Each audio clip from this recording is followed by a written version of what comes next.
This is one of the #1 issues we see with recreational properties is cover not adjacent to food plots, in our opinion. But let's cover it this week on Land Beat. Adam, we see it time and time again. More often than not. Ooh-wee.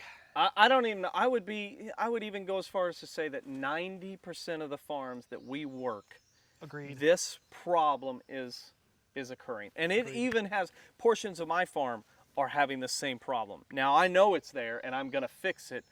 A lot of people are unaware that it's there. We addressed what the problem was. Talk about some of the symptoms. How does someone know? They may not know that's a problem, so talk about the symptoms, then they can realize, oh, you're talking to me. I climbed in my tree stand or I climbed in my blind and I'm anticipating deer to come from that way and that way. Well, ask yourself, where at from that way? Where are they coming from that way? How Is it far? 100 yards away, 200 yards away? Or are you climbing in your stand saying, I just hope they get here before dark? Or they can come from any direction. Yeah. And it just be an all-out blitz into a food plot, You just hope they don't get downwind. as opposed to specifically knowing the deer that I'm targeting is bedded there in that bedding thicket and going to come and take this access trail into this food plot because of edge feathering. Yeah. There's not distinction of quality bedding with relation to the food.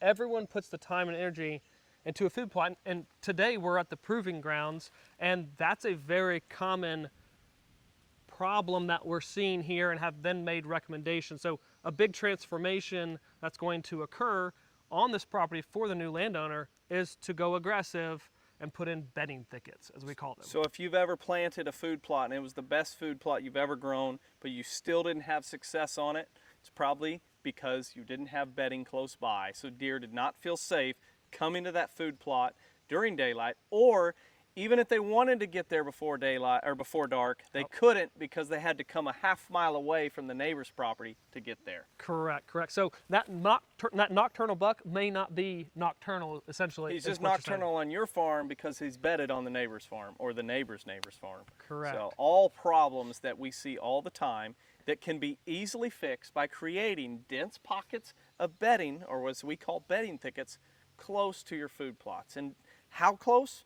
100 to 300 yards, kind of just depends on the terrain and the layout of the property. We Slope want them to aspect. be close, but we don't want them butted up against each other either.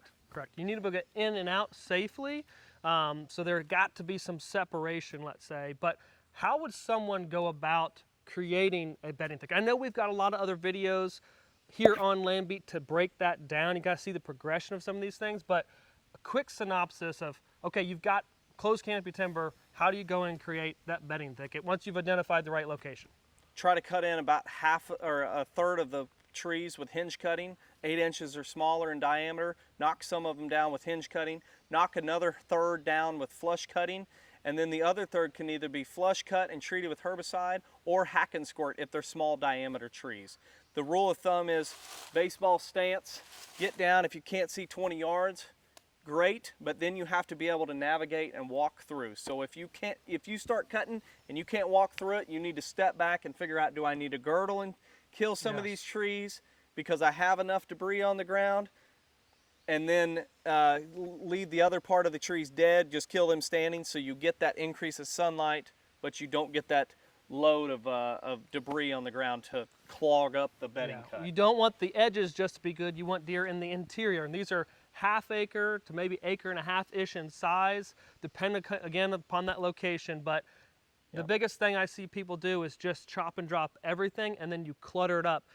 Debris management is most important, so incorporate girdle and spray, hack and squirt as needed to mitigate that. But we do need debris on the ground. Don't get me wrong. We need debris on the ground.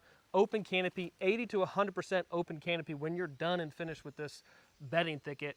Yep. A couple hinge cuts of the smaller trees like you already mentioned, and that's a recipe for success and daylight occurrence in the years to come on your food plots. Don't put them in low ground creek areas, put them on side slopes, put them on shelves of a ridge, put them on the end of a ridge, keep them 100, 200 yards away from the food plot.